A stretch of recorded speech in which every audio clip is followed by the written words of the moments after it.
Assalamualaikum warahmatullahi wabarakatuh. Salam sejahtera, salam Malaysia Madani. Bertemu kita dalam Cendekia Bahasa Melayu SPM 1103. Saya Cikgu Asyah binti Ahmad dari SMK Taman Ria Jaya, Sungai Petani Kedah. Jadi saya akan meneruskan perbincangan hari ini berkaitan cakna kertas 3 dan kertas 4. Objektif PDP yang pertama ialah untuk mendedahkan situasi bertutur secara formal kepada murid. Selain itu, membentuk kemahiran bertutur secara berkesan, bermakna dan bertata susila. Seterusnya, melahirkan murid yang boleh bertutur dengan menggunakan laras bahasa yang betul. Untuk ujian bertutur, kita akan bermula pada 2 hingga 5 Disember 2024. Ujian bertutur terbahagi kepada 2, iaitu ujian bertutur individu dan ujian bertutur berkumpulan. Tema ujian bertutur daripada DSKP, yang pertama ialah kesihatan dan kebersihan, keselamatan, perpaduan, kebudayaan, kesenian dan estetika, jati diri, patriotisme dan kewarganegaraan, sains, teknologi dan inovasi, alam sekitar dan teknologi hijau, pertanian, penternakan dan perikanan, ekonomi, keusahawanan dan pengurusan keuangan, pelancongan, sejarah dan warisan, sukan dan rekreasi, perindustrian, pendidikan, bahasa dan kesusasteraan, kerjaya, integriti, pentadbiran dan politik. Ini semua tema yang ada dalam DSKP dan dalam buku teks kita. Untuk ujian bertutur, kita terbahagi kepada 2, iaitu ujian bertutur individu dan ujian bertutur kumpulan. Ujian bertutur individu mempunyai 40 markah, dan masa yang diperuntukkan ialah 3 hingga 5 minit. Manakala ujian bertutur kumpulan membawa kepada 30 markah dan masa yang diperuntukkan ialah 12 hingga 15 minit. Calon diingatkan tidak dibenarkan membawa sebarang alat tulis, nota, peranti dan buku catatan. Untuk ujian bertutur individu, penskoran atau pemarkahan penuh individu ialah 40 markah dan dinilai secara analytical holistik berdasarkan 4 konstruk berikut. Yang pertama, tata bahasa dan kosakata. Yang kedua, sebutan, intonasi dan nada. Yang ketiga, kefasihan dan kelancaran. Dan yang keempat, idea dan bermakna. Ini kita dah buat masa percubaan hari itu. Yang pertama, individu berada dalam bilik menunggu. Calon diberi satu bahan rangsangan yang mengandungi gambar dan petikan untuk dibaca semasa berada di dalam bilik menunggu. Calon diberi masa 3 minit untuk membaca, meneliti dan memahami bahan rangsangan tersebut dengan diawasi oleh pengawas bilik menunggu. Setelah cukup masa 3 minit, membaca secara mentalis, calon akan bergerak ke bilik ujian tanpa membawa bahan rangsangan yang telah dibaca. Ini dalam bilik ujian. Di bilik ujian, calon akan membaca secara mekanis bahan rangsangan yang telah dibaca di bilik menunggu di hadapan 2 orang pentaksir. Jadi, masa membaca tu, baca dengan kuat dan tenang. Jangan baca laju. Kemudian calon akan diuji dengan 4 soalan, iaitu 2 soalan berdasarkan bahan rangsangan dan 2 soalan kebat yang berkaitan bahan rangsangan tersebut. Soalan 1 selalunya soalan dia maksud, punca, macam-macam lah. Dan soalan 2, langkah, sebab, kesan dan ciri. Soalan 3 selalunya ialah pendapat anda. Manakala soalan 4, jelaskan, huraikan. Okey, ini contoh soalan individu. Okey, tema dia kebudayaan, kesenian dan estetika. Okey. Gambar dia ialah kuih tradisional. Okay. Malaysia sememangnya kaya dengan kepelbagaian budaya, cara hidup, adat dan agama. Makanan tradisi merupakan salah satu faktor kepelbagaian dan warna-warni budaya yang terdapat dalam kalangan rakyat Malaysia. Sebagai contoh, masyarakat Melayu terkenal dengan kuih seperti kuih seri muka, kari pap, lepat pisang, kuih baulu dan kuih koci. Manakala bagi masyarakat Cina, mereka terkenal dengan kuih bulan dan kuih bakul. Masyarakat India pula terkenal dengan makanan seperti wadai dan muruku. Kuih tradisional di Malaysia menjadi identiti dan keunikan yang tidak terdapat di negara lain. Antara keunikan kuih tradisional ialah menjadi sumber tarikan pelancong yang dapat menarik minat orang luar untuk mengunjungi negara yang penuh dengan kepelbagaian budaya. Okey. Soalan 1. Apakah contoh kuih tradisional masyarakat Melayu? Jadi jawapan ada dalam petikan. Okey, masyarakat Melayu terkenal dengan kuih seperti kuih seri muka, kari pap, lepat pisang, kuih baulu dan kuih koci. Okay, soalan kedua. Nyatakan kepentingan, keunikan kuih tradisional. Okay. Jadi, keunikan kuih tradisional ialah menjadi sumber tarikan pelancong yang dapat menarik minat orang luar untuk mengunjungi negara yang penuh dengan kepelbagaian budaya. Jadi, kedua-dua jawapan memang ada dalam petikan. Okay, soalan 3. Pada pendapat anda, mengapakah kuih tradisional dikatakan kurang diminati oleh generasi muda? Okay, jadi mengapakah? Maksudnya punca lah. Okay, jadi kenapa sebenarnya kuih tradisional kurang diminati oleh golongan muda? Okay, yang pertama, mungkin sebab rupa bentuk yang kurang menarik. Okay. Dan mungkin proses penyediaannya yang rumit. Okay. Jawapan ketiga, lambakan makanan dari negara luar atau asing. Dan yang keempat, anak-anak tidak didedahkan dengan kuih tradisional oleh ibu bapa. Jadi tak perlulah jawab sampai 4. Okay. Tapi boleh jawablah. Okay. 1 atau 2. Ikut masa yang diperuntukkan. Okay. Lebih pada 1 lah sebenarnya. Okey, soalan 4. Huraikan usaha-usaha untuk mempopularkan makanan tempatan. Okey, jadi apa sebenarnya usaha? Jadi kita kena hurai. Okey, yang pertama, okey, usaha dia ialah ibu bapa mendedahkan anak-anak dengan kuih tradisional. Okey. Kenapa? Hal ini dapat anak-anak dapat merasai keistimewaan dan keenakan juadah turun-temurun nenek moyang. Okey. Dan yang kedua, masyarakat perlu mempopularkan kuih tradisional di media sosial tanpa mengira usia. Okey, jadi kita bolehlah masukkan cara membuat kuih tradisional ni dalam TikTok, okey, dalam media sosial. Okey, itu untuk jawapan pelajar. Okey, ini contoh soalan yang kedua. Tema dia ialah pertanian, penternakan dan perikanan. Okey, kenaikan harga dedak ternakan. Okey, penternak lembu dan kambing mendakwa semakin terbeban dengan kenaikan harga dedak yang melambung tinggi dan tidak terkawal di pasaran sejak tahun lalu.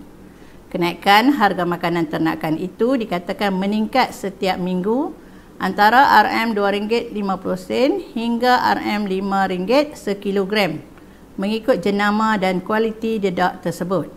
Kenaikan harga dedak itu menyebabkan harga daging lembu meningkat dari RM38 sekilogram kepada RM40 pada bulan Ramadan lepas.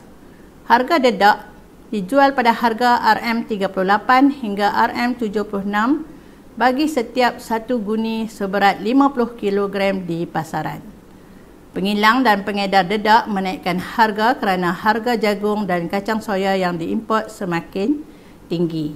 Selain itu, harga isi rong kelapa sawit yang merupakan bahan utama menghasilkan dedak juga tinggi berikutan harga pasaran kelapa sawit meningkat di pasaran. Okey. Jadi, soalannya, apakah yang menyebabkan penternak berasa terbeban? Okey. Jadi, murid boleh jawab. Penternak merasa terbeban kerana kenaikan harga dedak yang melambung tinggi dan tidak terkawal di pasaran sejak tahun lalu. Soalan kedua, nyatakan punca-punca kenaikan harga dedak ternakan di pasaran. Okey, jadi punca-punca kenaikan harga dedak di pasaran ialah pengilang dan pengedar dedak menaikkan harga kerana harga jagung dan kacang soya yang diimport semakin tinggi. Selain itu, harga isi rong kelapa sawit yang merupakan bahan utama menghasilkan dedak juga tinggi. Berikutan harga pasaran kelapa sawit meningkat di pasaran. Okey, soalan 1 dan 2 memang berdasarkan petikan. Soalan 3, pada pendapat anda, apakah faedah-faedah bidang penternakan?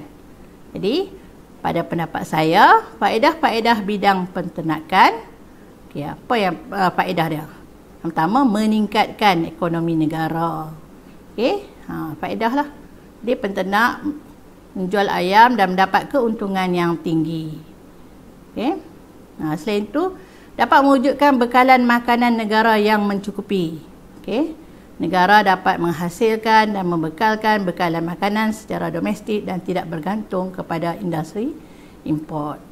Okay, contoh ya, cadangan jawapan.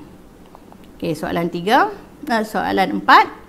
Huraikan langkah-langkah yang perlu dilakukan untuk menarik minat remaja menceburi bidang penternakan. Okay, jadi langkah-langkah untuk menarik minat remaja menceburi bidang penternakan. Yang pertama, pihak kerajaan memberi bantuan insentif dan bengkel kemahiran. Okay, jadi kita kena hurailah. Okay, penerapan kaedah yang menggunakan teknologi yang tinggi memerlukan kepakaran pekerja yang mampu membimbing penternak menghasilkan produk terbaik. Selain itu, pihak kerajaan boleh mengubah kaedah penternakan. Maksudnya kita gunakan mesin-mesin yang terkini. Okay. Ada jawapan lain lagi, pihak kerajaan menggalakkan masyarakat membeli produk tempatan. Okey. Okey. Ini ialah rubrik penskoran untuk ujian bertutur individu. Okey, melalui rubrik ni kita boleh tengoklah, okey, markah cemerlang. Okey, berapa? 9 hingga 10 markah. Okey, tata bahasa dan kosakata dia sangat tepat dan sangat betul. Bahasa dia gramatis. Okey, sebutan, intonasi dan nada pula, sebutan sangat tepat, sangat jelas. Intonasi dan nada sangat betul seperti penutur jati. Intonasi sesuai dan ayat yang sesuai pada tahap tekal, terperinci dan menjadi teladan. Nada seperti penutur jati. Kefasihan dan kelancaran, keseluruhan pengucapan sangat petah, sangat fasih dan sangat bertata susila serta beradab. Idea dan bermakna, idea sangat relevan dan tepat dengan tugasan dan dihuraikan dengan sangat jelas dan sangat matang mengikut konteks. Okay. Begitu juga bila markah kepujian. Okay, dia ada rubrik tersendiri. Baik, penguasaan minimum dan tidak mencapai penguasaan minimum. Okey. Habis sahaja ujian bertutur individu, calon akan bergerak ke bilik kuarantin. Okey, untuk bersedia untuk ujian bertutur kumpulan. Okey, ujian bertutur kumpulan. Okey, jadi penskoran penuh kumpulan ialah 30 markah dan dinilai berdasarkan individu dan secara holistik berdasarkan konstruk berikut. Yang pertama, tata bahasa dan kosakata, sebutan, intonasi dan nada, kefasihan dan kelancaran, idea dan bermakna. Okey. Okey, ini dalam bilik kuarantin. Jadi, Pengawas bilik kuarantin akan memberikan soalan kepada calon untuk berbincang selama 10 minit sebelum diuji di bilik ujian. Apabila ahli kumpulan telah lengkap 3 hingga 5 orang. Okey, masa kat bilik kuarantin ni sebenarnya kita dah bincang dan agihkan idea atau isi yang akan disampaikan. Okey, ni dalam bilik ujian. Setelah cukup masa 10 minit berbincang, calon akan bergerak ke bilik ujian untuk memulakan ujian bertutur kumpulan. Okey. Jadi masa ni sebenarnya kita masing-masing, kita dan kawan kita kena tunjukkanlah semangat berpasukan lah, dan saling mendorong antara satu sama lain. Tapi bukan bantu kawan jawab lah. Okey. Okey. Perbincangan dalam kumpulan akan berlangsung dalam 2 pusingan. Okey, pusingan pertama, calon akan bertutur mengikut giliran masing-masing. Okey. Yang pertama kita akan ikut angka giliran lah. Jadi orang pertama, kedua, ketiga dan keempat. Okey. Itu semasa pusingan pertama. Semasa pusingan kedua, calon bebas mengemukakan pendapat. Bebas di sini maksudnya tak kisah orang pertama ke, orang kedua ke, ketiga, keempat, siapa yang nak cakap dulu pun tak apa. Okey, masa pusingan kedua. Jadi dalam pusingan pertama tu sepatutnya calon bagi apa? Okey, bagi isi lah. Okey. Sama sebenarnya macam kita buat karangan bahagian A. Okey, beri isi, huraian, contoh dan penegasan mengikut kehendak soalan. Kita tengok fokus soalan tu nak apa. Jadi kita bagi isi mengikut kehendak soalan.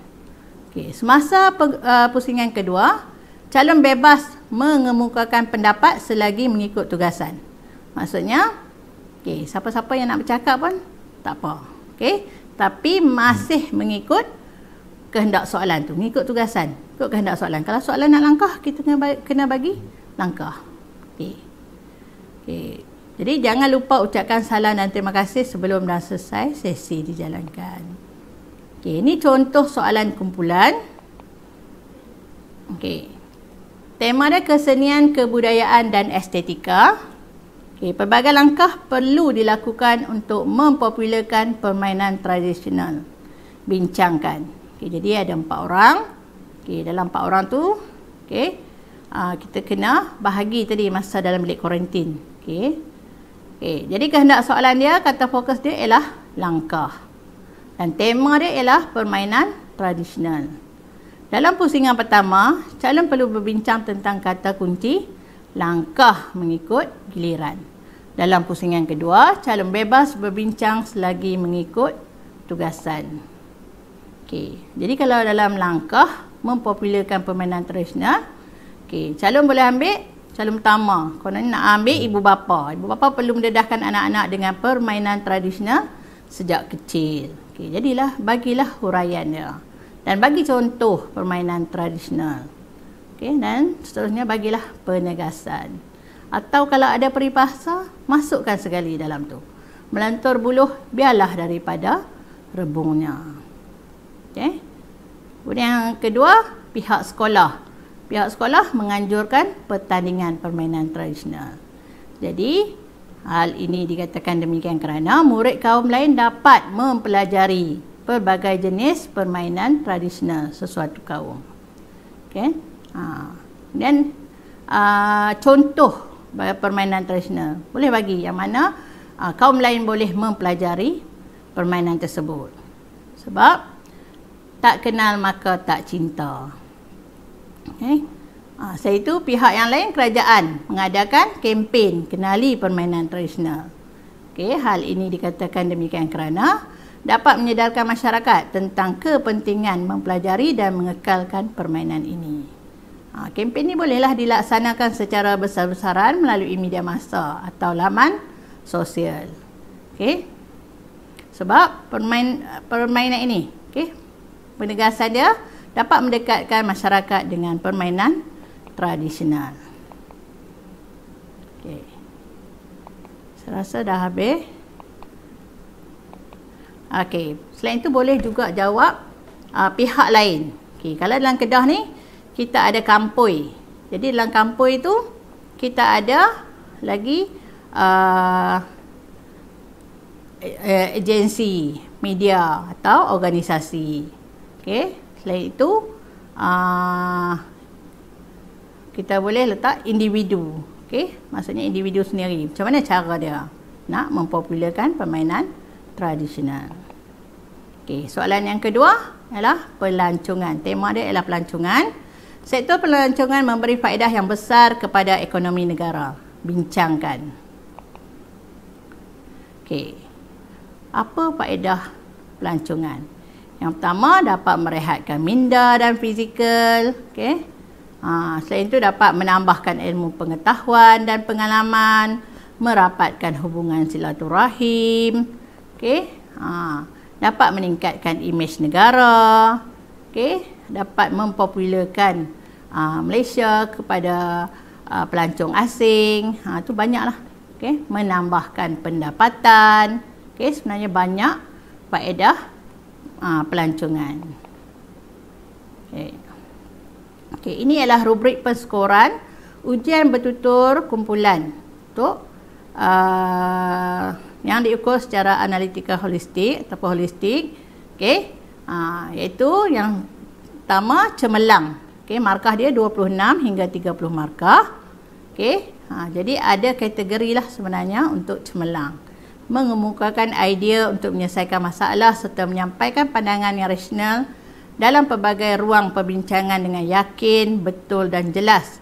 Menggunakan ayat yang betul, intonasi yang sesuai dan ayat yang sesuai pada tahap kekal, terperinci dan menjadi teladan.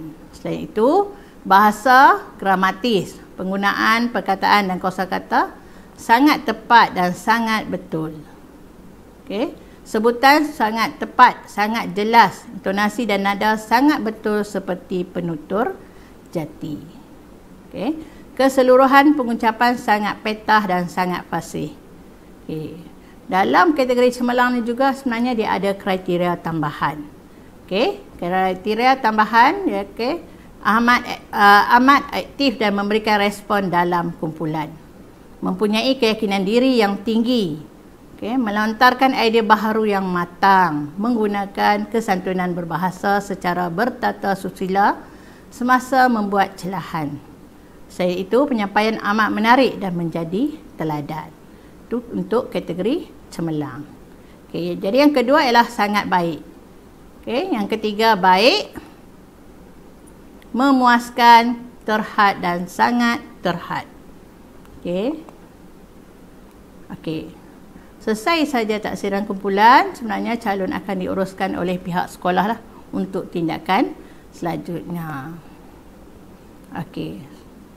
Seterusnya kita tengok kertas 4. Ujian mendengar. Okey. UMBM SPM akan dijalankan pada 31 Disember 2024.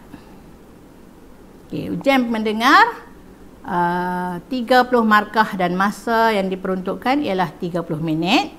Soalan boleh jadi objektif aneka pilihan, objektif pelbagai bentuk dan subjektif respon terhad.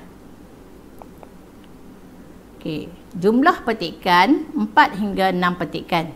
Selalunya jumlah petikan dalam ujian mendengar 4 hingga 6 petikan. Satu petikan berdurasi 3 hingga 4 minit. Jumlah soalan pula ialah 20 hingga 25 soalan. Masa ujian mendengar ialah 30 minit. Okey, ini contoh petikan lah semasa ujian mendengar. Okey, dia akan ada arahan. Okey, calon membaca soalan kali pertama selama 1 minit. Okey, rakaman petikan diperdengar kali pertama. Kemudian calon diberi masa 30 saat untuk menyemak jawapan. Dan calon membaca soalan kali kedua selama 1 minit. Dan rakaman petikan diperdengar kali kedua. Kemudian calon diberi masa 30 saat untuk menyemak jawapan. Okey, ini contoh petikan. Petikan boleh jadi apa saja. Kalau macam ni kita nampak dia ialah syarahan. Dia boleh jadi wawancara, boleh jadi berita, boleh jadi rencana. Okey. Dan ini ialah contoh soalan. Berhati-hati dengan soalan objektif sebab ada perkataan kecuali di belakangnya. Okey. Jadi bulatkan kalau soalan tu ialah soalan objektif. Okey. Dan kalau subjektif respon terhad tu, tulis jawapan sahaja. Tak perlu buat macam pemahaman salin semula ayat. Okey. Dan ini ialah soalan dikotomus. Okey, soalan dikotomus ni kalau betul 3, 2 markah. Kalau betul 2, 1 markah. Dan kalau betul 1, 1 markah. Jawab dalam ruangan yang diberikan tu. Okey, jangan jawab di luar. Okey, jangan jawab di luar kotak. Okey, ada calon yang dia tulis di luar kotak dengan harapan dia sempat nak memindahkan jawapan dalam kotak. Tapi sebenarnya tak sempat sebab dia akan pergi kepada petikan 2. Jadi tulis terus. Kalau betul, tanda right. Kalau salah, tanda pangkah. Jangan biar kosong. Jangan tanda betul saja, tanda salah tak tanda. Okey? Tanda ikut jawapan. Okey. Jadi sebenarnya apa yang perlu kamu buat? Semasa baca soalan kali pertama, lihat kata kunci soalan. Okey, lihat kata kunci sebab kita diberi masa 1 minit sebelum tu untuk baca soalan. Okey, jawapan ringkas dan tepat. Okey, jangan jawab panjang-panjang. Okey, sebab takut tertinggal. Okey, semasa rakaman di pendengar tu. Okey, jawapan adalah mengikut susunan soalan. Okey, jawapannya memang berturut. Kecuali soalan dikotomus. Soalan dikotomus tu dia boleh ambil atas sekali, tengah ataupun hujung. Semak semula jawapan semasa rakaman diperdengarkan kali kedua. Tengok balik jawapan. Okey, jadi kita tengok yang mana yang tak lengkap lagi, kita lengkapkan. Jadi yang mana yang dah lengkap, tak apalah. Okey, jadi yang mana yang tak lengkap tu, ataupun yang mana yang dah lengkap tapi salah, kita tengok balik semasa rakaman diperdengarkan kali kedua. Okey, ini ialah kesilapan calon semasa menjawab soalan ujian mendengar. Okey, ejaan mesti tepat. Contohnya kalau kata nama khas, contohnya Kedah, K itu kena huruf besar. Okey, sebab itu ialah nama khas. Kemudian ejaan mengikut sistem ejaan Rumi Baharu, contohnya ejaan umum. Okey, dia ada 1 G saja. Kemudian tarikh, angka atau eja. Contoh kalau Mac ialah bulan Mac lah. Dan kita tahu Mac tu ialah bulan 3. Tapi kita tak boleh tulis bulan 3. Maksudnya tulis Mac bukan 3. Okey, ejaan Mac pun MAC, bukan MARCH macam kita tengok kat kalender tu. Okey. Kemudian tanda sempang. Okey, dash tu atau hingga. Jadi kalau 2002 hingga 2017. Jadi setakat ini dia masih terima tanda sempang tu atau hingga. Okey. LP masih terima. Okey. Kemudian tulis dalam ruangan jawapan. Ruangan jawapan tadi macam soalan dikotomus tu lah. Okey, tulis dalam ruangan jawapan. Okey. Jangan tulis kat luar kotak. Okey. Soalan aneka pilihan. Pilih jawapan tepat dan bulatkan satu saja. Okey, jadi jangan bulat ke-4 tu. Okey, kalau kita bulat satu, tiba-tiba bila rakaman diperdengar kali kedua, kita tengok ada salah. Jadi kita tanda pangkah kat situ. Jadi kita bulatkan yang lain. Tapi janganlah ke-4 tu yang kita bulatkan. Okey, kemudian calon tidak boleh guna pensel dalam Dewan Peperiksaan. Untuk kertas bahasa Melayu, kita kena guna pen. Tak boleh guna pensel. Sebab kalau guna pensel, dia tak nampak. Okey. Okey, sekian. Terima kasih. Okay, terima kasih saya ucapkan kepada MPSM, okay, JPN Kedah dan rakan-rakan Cendekia Bahasa Melayu SPM 1103. Terima kasih.